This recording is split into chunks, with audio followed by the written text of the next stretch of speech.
이 시간에 우리에게 주시는 하나님의 말씀은 요한복음 1장 9절에서부터 18절입니다.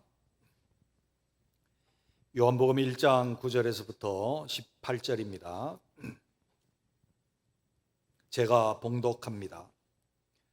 참빛 곧 세상에 와서 각 사람에게 비추는 빛이 있었나니 그가 세상에 계셨으며 세상은 그로 말미암아 지은 바 되었으되 세상이 그를 알지 못하였고 자기 땅에 오매 자기 백성이 영접하지 아니하였으나 영접하는 자 곧 그 이름을 믿는 자들에게는 하나님의 자녀가 되는 권세를 주셨으니 이는 혈통으로나 육정으로나 사람의 뜻으로 나지 아니하고 오직 하나님께로부터 난 자들이니라. 말씀이 육신이 되어 우리 가운데 거하심에 우리가 그의 영광을 보니 아버지의 독생자의 영광이요 은혜와 진리가 충만하더라. 요한이 그에 대하여 증언하여 외쳐 이르되 내가 전에 말하기를 내 뒤에 오시는 이가 나보다 앞선 것은 나보다 먼저 계심이라 한 것이 이 사람을 가리킴이라 하니라. 우리가 다 그의 충만한 데서 받으니 은혜 위에 은혜로라. 율법은 모세로 말미암아 주어진 것이요 은혜와 진리는 예수 그리스도로 말미암아 온 것이라. 본래 하나님을 본 사람이 없으되 하나님 품속에 있는 독생하신 하나님이 나타내셨느니라. 아멘. 여러분 새해도 복 많이 받으셨습니까? 옆에 있는 분들과 한번 인사를 한번 하시죠. 설날에도 은혜 많이 받으시기 바랍니다. 예, 우리나라는 새해가 두 번 있어가지고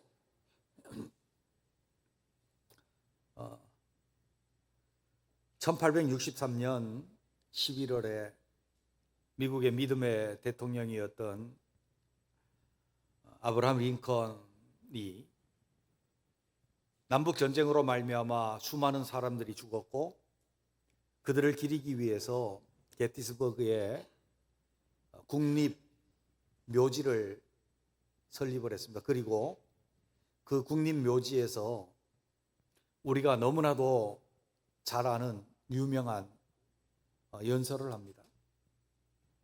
그 전문을 우리는 다 잘 알고 있지만 끝에 있는 그 말이 우리에게 항상 잘 알려져 있고 민주주의 국가의 표상이 되어져 있는 그런 말이 있습니다.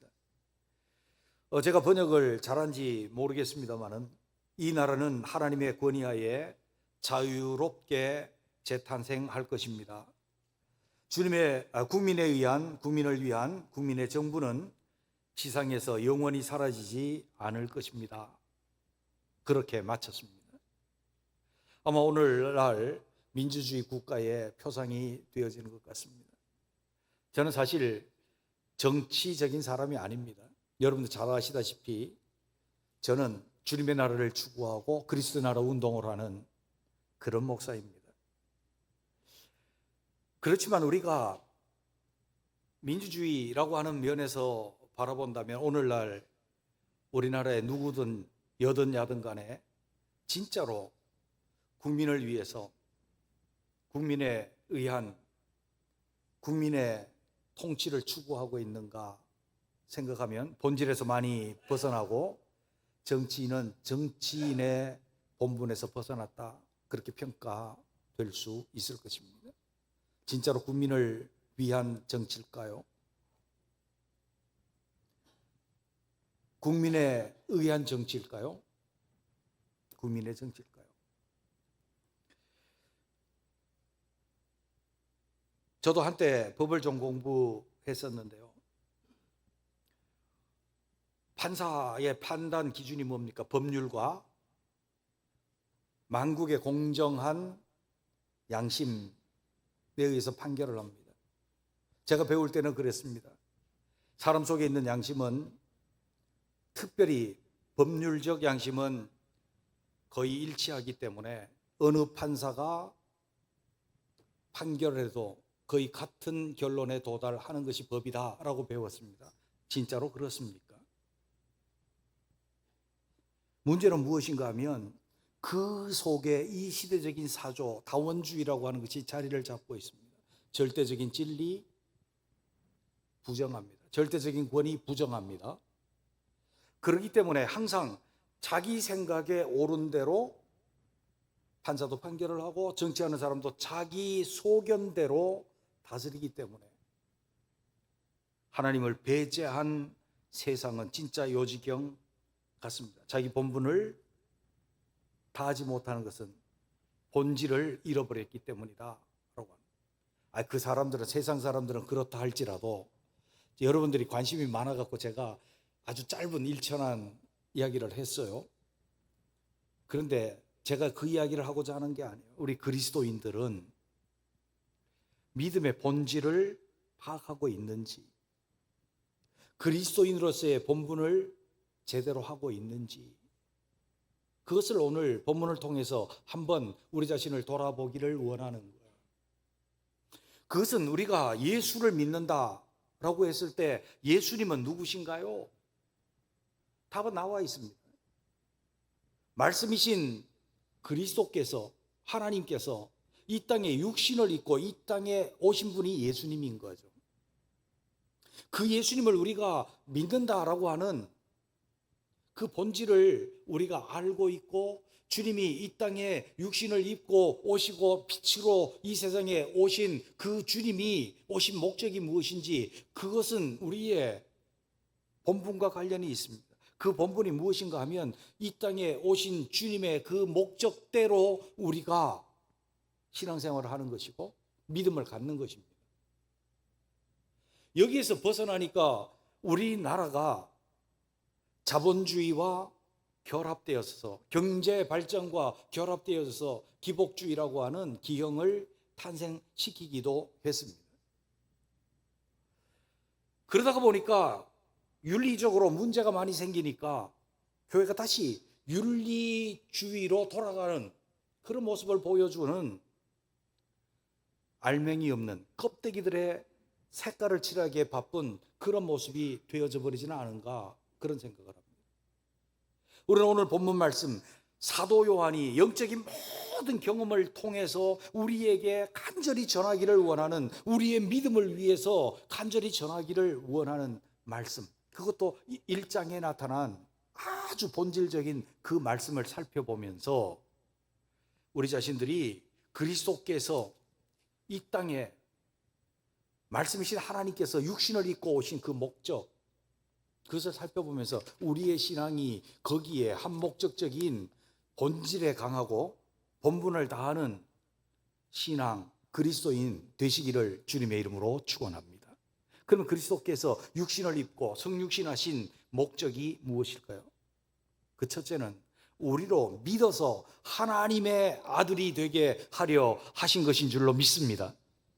우리 너무나도 잘 아는 말씀입니다. 12절 우리 함께 한번 읽어볼까요? 12절, 제가 11절을 읽고 여러분들이 12절을 한번 읽어보시죠. 자기 땅에 오매 자기 백성이 영접하지 아니하였으나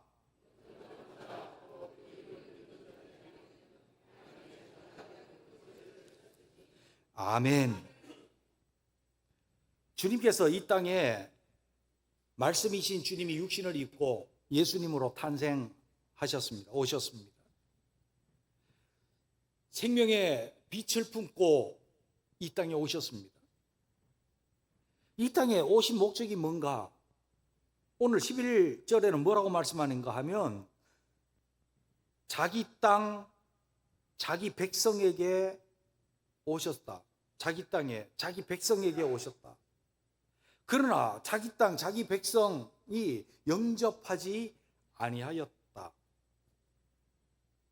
이 말씀에는 내포하시는 바가 큽니다.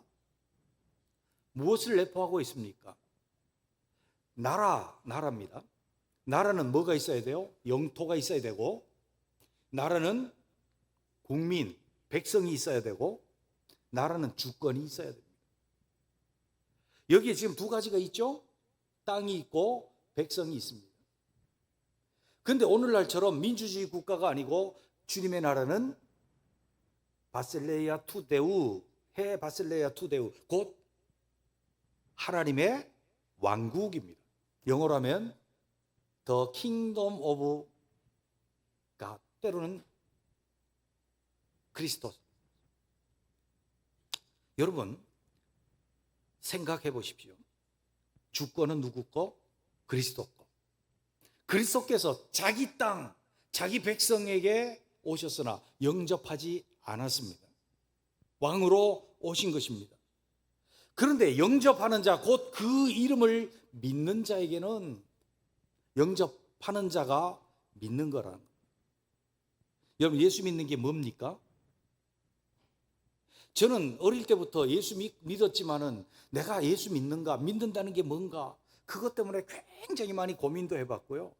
목회 초년 때에 제자 훈련을 할 때에 어떤 집사님이 저에게 물어봤습니다. 저는 어릴 때부터 교회 다녔습니다. 엄마 뱃속에서부터 교회를 다녔고 자기가 지금까지 교회를 다니고 집사가 되어 있는데 내가 예수 믿는 걸까요? 참말로 예수 믿는 게 맞을까요? 그런 질문을 딱 던지는 거예요. 그래서 제가요, 목사니까 모르겠습니까, 이론적으로?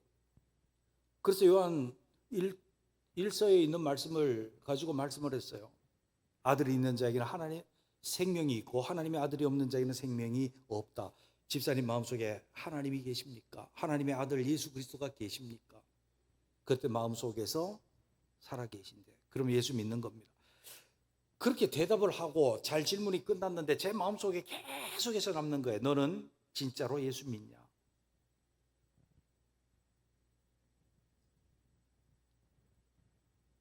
여러분 예수 믿으십니까? 여러분이 아멘 한 이유 중에 하나, 나는 예수에 대해서 진리 지식이 있기 때문입니다. 그렇습니까? 아니면 예수 그리스도 때문에 나에게 경건하고 거룩한 정서가 있기 때문입니다. 그렇습니까? 아니면 예수님의 뜻대로 살고자 하는 의지가 있기 때문입니다. 물론 우리는 믿음의 3요소를 지정의라고 말합니다. 그런데 그것 때문에 내가 예수 믿는 것일까?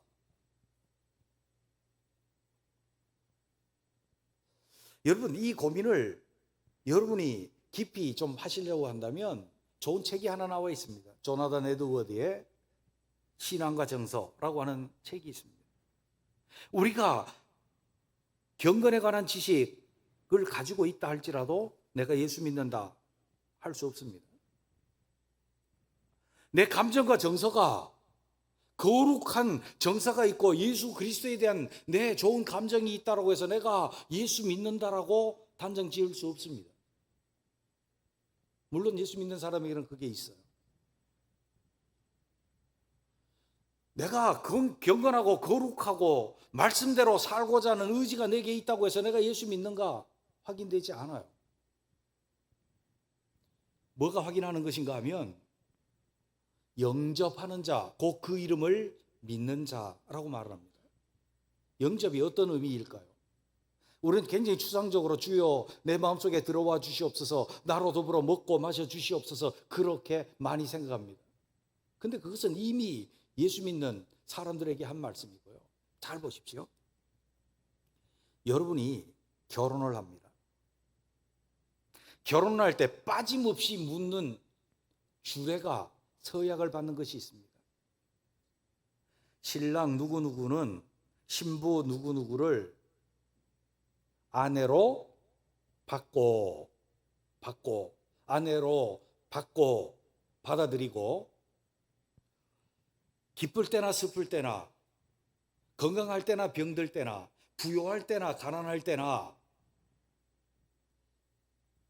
부부의 대의와 정조를 지키기로 서약합니까?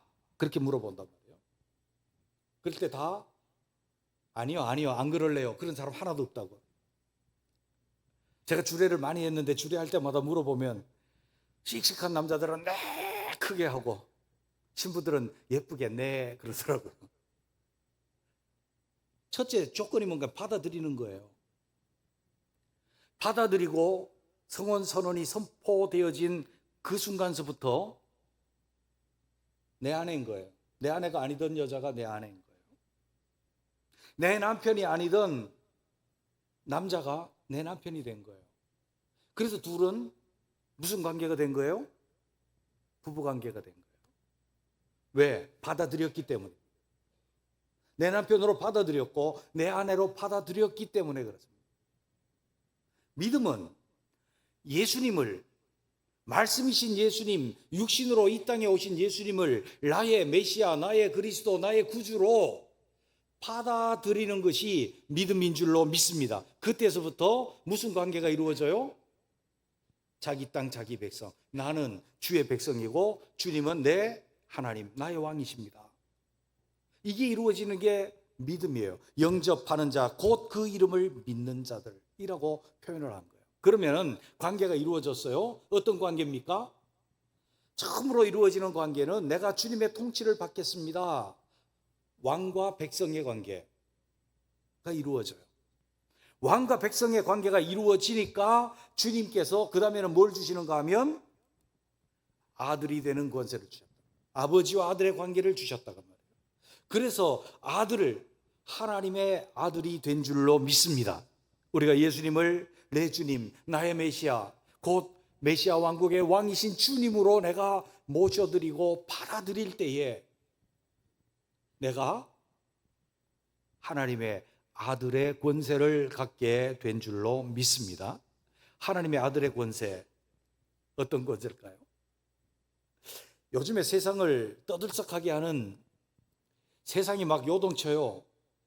그 우리나라 때문에 그런 게 아니고 미국의 트럼프 대통령이 한번 건너뛰고 재선이 됐는데 그분이 어디로 튈 줄 잘 모르는 분이라서 그렇다고요. 근데 그분의 자서전을 읽어보면 금방 저 사람의 전략이다라고 하는 걸 알 수가 있는데요. 그분은 사실 젊을 때 보면요, 지금하고 전혀 다른 분이었어요. 상류층에 아주 깔끔하고 잘생긴 미남에다가, 금발의 미남에다가 아주 매너가 있는 그러한 사업가였습니다. 제가 기억하는 것은 옛날에 복싱 경기를 하는데 프로모션 하러 나왔던 아주 정말 귀티가 줄줄 나는 젊은이가 한 분 계셨는데 그분이거든요. 때로는 거기 뭡니까? 자기 호텔에서 나홀로 집에 투에 그 아기가 여기 카운터가 어디냐고 물어볼 때 대답하고 지나가는 그 남자가 트럼프인데요. 상당히 매너도 좋고 상류층의 사람이었는데 어느 날 정치를 하면서 갑자기 바뀌었잖아요. 근데 그의 전략에 보면 몇몇 가지 전략이 나오는데 이런 것이 나온다고요. 아닌 것도 계속해서 맞다 그러면 사람들이 맞는 것처럼 여긴다. 계속해서 맞다고 하는 숫자가 중요하다. 뭐 그런 전략도 있고요. 때로는 내가 다른 사람과 협상을 할 때 내가 어디로 튈지 모르는 약간 미친 것 같은 사람으로 보여서 저 사람이 당황하고 저 사람에 대해서 기선을 제압해야 된다. 뭐 그런 것도 있습니다. 가만 보면은 그 사람이 진짜 어디로 튈지 모르는 것처럼 해서 협상에서 우위를 점하는 그런 사람. 그래서 세계가 막 동요해. 그런데 그 사람 아들이 트럼프 주니어인데요. 그 사람이요, 대단했었어. 아버지가 재선하면서 세계적인 영향력을 끼치기 시작했어요. 우리나라는 트럼프에게 줄댈 사람이 없어갖고, 그런데 우리나라의 모 회장이 그 아들하고 친분이 있어가지고 갔다 왔단 말이에요. 갔다 오고 나서 다른 사람들이 어떻게 그 회장을 통해서, 아들을 통해서 트럼프한테 줄을 대볼까? 그런 궁리를 해. 아들의 권세 대단하더라고. 우리나라 같으면 아들이 권세를 행하면 탄핵감이지. 그 딸들도 뭐 막 영향력을 행사하고, 사위들도 막 어디 돌아다니면서 행사하고, 그린란드를 진짜 좋은 나라다 하고 먹으려고 침을 흘리고 다니고 그런다. 아들이 무섭게 무서운 것 같아. 그런데 여러분, 세상의 아들들 폼내고 다니는데 부러워하지도 말고 기죽지도 마십시오. 아멘. 제가요, 대학 다닐 때 우리 과에 인천에서 실선을 한 국회의원 아들이 하나 있었어. 김모 국회의원 아들이에요. 그 녀석이 폼을 막 되게 재고 다녔어요. 그때에 우리는 버스비도 없어가지고 버스비 대신에 이 차장 아가씨한테 어떤 때는 차는 타야 되겠고, 그래 장미꽃 하나 따갖고 숨겨갖다 주고 내리고 그런 짓도 해봤는데, 그 녀석은 막 아버지 차인지 뭔 차인지 그냥 승용차를 타고 막 캠퍼스에 들어오고 그러더라고요. 그런데 우리는 기죽지 않았어요. 왜 기죽지 않았을까요? 니네 아버지 국회의원이냐? 우리 아버지는 하나님이다. 누가 더 세요? 하나님이 센 줄로 믿습니다. 지네 아버지는 정치적 유산을 물려줄 수 있고 재산을 물려줄 수 있지만, 우리 아버지는, 진짜 아버지, 하늘 아버지는 우리에게 천국을 물려주실 분인 줄로 믿습니다. 요한계시록 21장 7절에 보면, 이기는 자는 이것들을 상속으로 받으리라. 나는 그의 하나님이 되고 그는 내 아들이 되리라. 아멘. 우리가 예수 그리스도를 믿는다, 그를 영접하여 내 주님으로 모시고 그리스도의 나라를 추구한다라고 하는 것은 하나님의 아들이 되는 권세를 잡게 된 줄로 믿습니다. 그래서 빛이신 하나님 아버지의 아들이 돼서 빛의 자녀들처럼 살 수 있는 빛에 거하는 자들이 되고, 주님의 나라 백성으로 살아가고, 우리의 요단강을 건널 때에 영원한 하나님의 나라를 상속받게 되어질 줄로 믿습니다. 그곳에는 개털 모자도 없고요, 그곳에는 판잣집도 없어요. 영광스러운 하나님의 나라예요. 하나님의 아들들은 그것을 상속받게 될 줄로 믿습니다. 왜? 예수 그리스도를 믿는 자, 하나님의 아들이 되게 하려고. 예수님이 이 땅에 오셨고 영접하기만 하면 그 주인공이 될 줄로 믿습니다. 여러분은 하나님의 아들들이십니까? 이것 때문에 주님이 오셨다면 우리의 신앙의 본분이 하나님의 아들, 빛의 자녀들로 살아가고 그것을 추구하는 본분을 다하는 우리가 되시기를 주님의 이름으로 축원합니다. 두 번째로 보게 되면, 주님이 이 땅에 왜 육신을 입고 오셨습니까? 우리에게 빛을 보게 하시려고 오신 줄로 믿습니다. 14절 말씀이 육신이 되어 우리 가운데 거하심에 우리가 그의 영광을 보니 아버지의 독생자의 영광이요 은혜와 진리가 충만하더라. 아멘. 아멘. 하나님은 빛이십니다. 그에게는 어둠이 조금도 없으신 줄로 믿습니다. 그런데 보세요, 18절 본래 하나님을 본 사람이 없으되 아버지의 품 속에 있는 독생하신 하나님이 나타내셨느니라. 예수님께서 하나님을 나타내셨습니다. 그래서 우리가 예수님을 통해서 하나님을 볼 수 있게 된 줄로 믿습니다. 독생하신 하나님, 예수님은 하나님이십니다. 14절에 있는 말씀 보면, 말씀이 육신이 되어 우리 가운데 거하심에 우리가 그의 영광을 보니 은혜와 진리가 충만하더라. 아멘. 여러분, 영광, 하나님의 영광이 예수님입니다.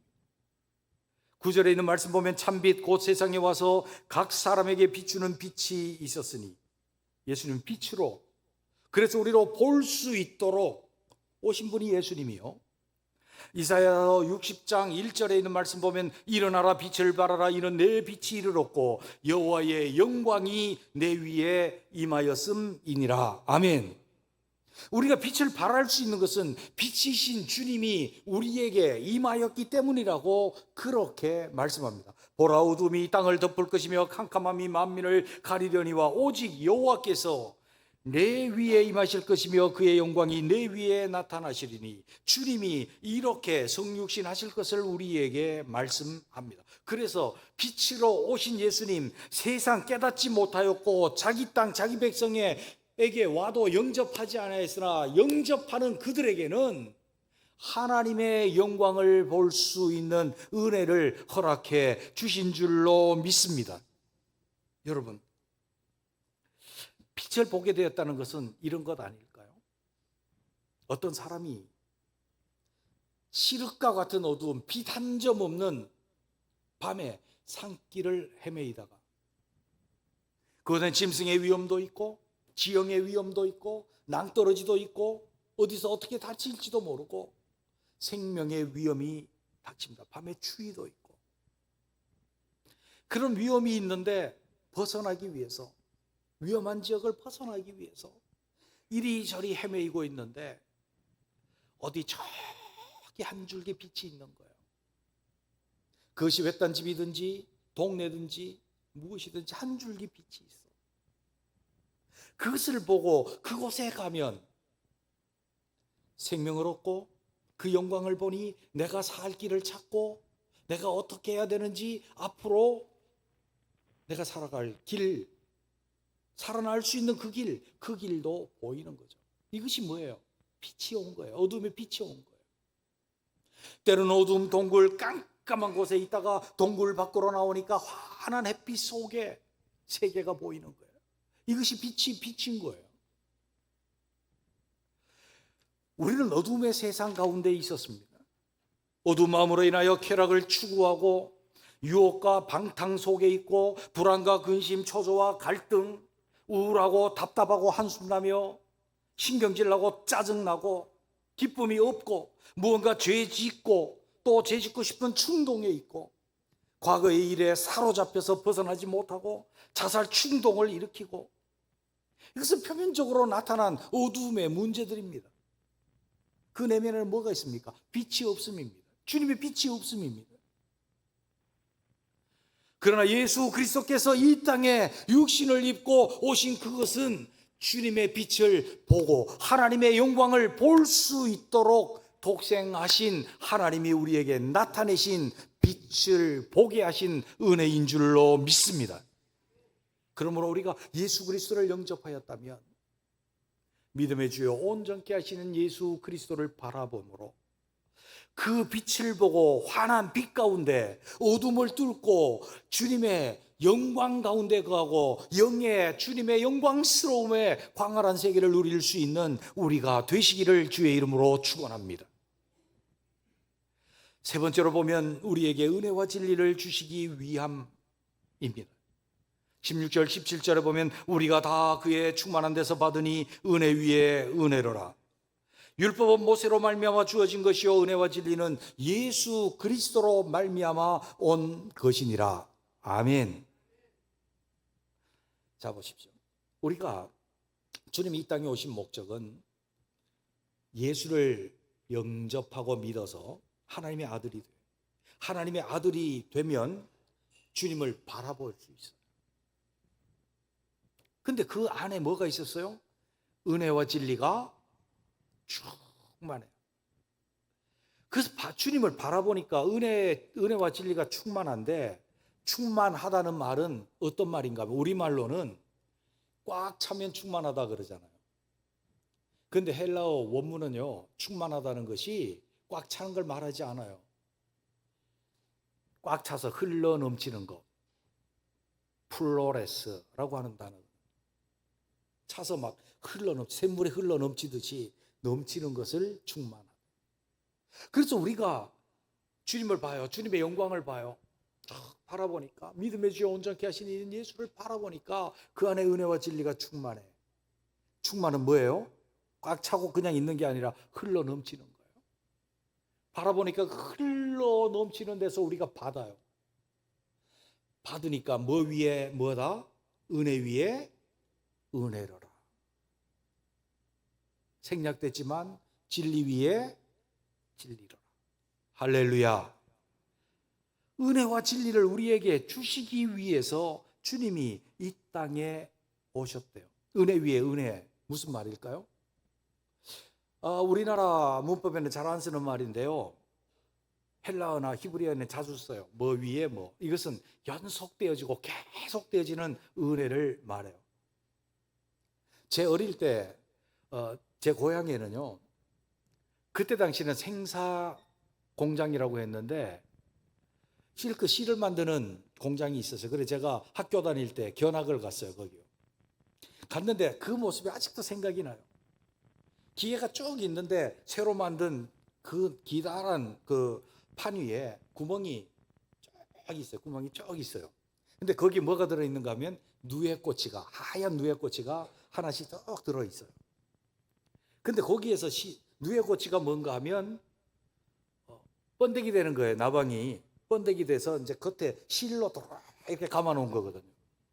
근데 그 실머리라고 그래요? 실머리를 딱 잡고 또 풀면은, 물에 불려갖고 풀면은 실이 쭈르륵 가는 실이 나와요. 근데 이것을 여러 가닥을 이렇게 매가지고요, 옆으로 돌면서 감겨요. 그럼 이게 명주실이 돼요. 그래서 이렇게 보면은 밑에 막 돌돌돌돌 구르면서 계속 뽑혀나왔고 명주실이 되는데, 그렇게 보면 거기에 이제 직원들이요, 가만 보고 있다가 꼬치가 다 풀리면 스톱시키고 다른 거를 넣고 실을 비벼갖고 딱 이어줘요. 그러면 계속 풀려나요. 끊어지지 않고 연속으로 계속 나와갖고, 아마 저는 모르겠는데 그 실 이만한 거 한 뭉치면은 그 뭐 수십 킬로미터가 안 될까요? 끊어지지 않는 실. 그것과 같이 은혜 위에 은혜, 주님 바라보고 그의 충만한 데서 받으면 끊어지지 않은 은혜 위에 은혜, 기본적인 예수 그리스도를 믿어 주님의 백성 되고 구원 얻고 하나님의 아들 되는 그 은혜 위에 부가적인 은혜, 또 은혜, 또 은혜, 또 은혜, 변화의 은혜, 주님이 우리에게 은혜 위에 은혜를 주실 줄로 믿습니다. 이거 위해서 주님이 오신 거예요. 진리 위에 진리, 예수 그리스도를 믿어 구원 얻는 그 진리, 예수 그리스도, 그 위에 진리의 세계가 열리는 은혜를 우리에게 주시기 위해서 주님이 이 땅에 오신 줄로 믿습니다. 은혜와 진리는요, 성경에서 항상 한 뭉터기로 다녀요. 여러분 구약에서도 보세요. 은혜만 있습니까? 진리만 있습니까? 아니요, 붙어 다녀요. 은혜가 있고요, 진리가 있어요. 인자심이 있고요, 성실하심이 있어요. 하나님의 말씀이 있고요, 하나님의 공의가 있어요. 이 두 가지가 항상 뭉쳐 다녀요. 하나는 하나님께서 우리에게 끝없이 베푸시는 인자심의 사랑이 있고, 또 한편으로는 진리로 분류되어지는 하나님의 의가 있는 거예요. 그래서 죄와 악에 대해서는 주님의 심판이 있고, 주의 백성, 주를 찾는 자들에게는 사랑이 있어요. 은혜와 진리가 어디에서 나타납니까? 예수 그리스도께서 오신 어디에서 나타납니까? 십자가에서 나타나신 줄로 믿습니다. 하나님의 율법, 하나님의 말씀, 진리로서의 심판은 온 인류의 죄를 그냥 넘어가지 아니하시고 그 아들이라도 처벌해야 하는, 처형해야 하는 공의로 나타나는가 하면, 우리를 사랑하신 그 사랑은 아들을 죽여서 우리를 살리시는 아주 급진적인 레디컬한 그러한 사랑으로 우리에게 다가와요. 그게 십자가예요. 그것을 위해서 주님이 우리에게 오셨고 우리가 그의 영광을 봅니다. 십자가에 달리신, 요한복음은 예수께서 십자가에 달리시는 것을 인자가 영광을 받아야 한다라고 말씀합니다. 그 영광 가운데 있는 그 십자가를 우리가 바라보면 그 속에서 은혜 위에 은혜요, 진리의 진리가 되는 줄로 믿습니다. 이를 위해서 주님이 오셨습니다. 말씀이신 주님이, 빛이신 주님이 이 세상에 오신 목적이 무엇입니까? 우리로 믿어 하나님의 자녀가 되는 권세를 주시려고 오셨습니다. 하나님의 자녀가 된 자들, 주님을 바라볼 수 있는, 빛을 볼 수 있는 은혜의 빛 가운데, 진리의 빛 가운데 살도록 그 빛을 볼 수 있도록 하시기 위해서 오신 것입니다. 그 빛을 바라보는 자들에게 은혜 위에 은혜를 주시고 진리 위에 진리를 주시려고 오신 줄로 믿습니다. 우리의 믿음이 이 본분에서 벗어나지 아니하는, 여기에서 다른 길로 가지 아니하는, 좌우로 치우치지 아니하는 예수 그리스도께 대한 분명한 믿음으로 살아가는 그리스도인들, 그리스도의 제자들 되시기를 주의 이름으로 축원합니다. 기도하겠습니다.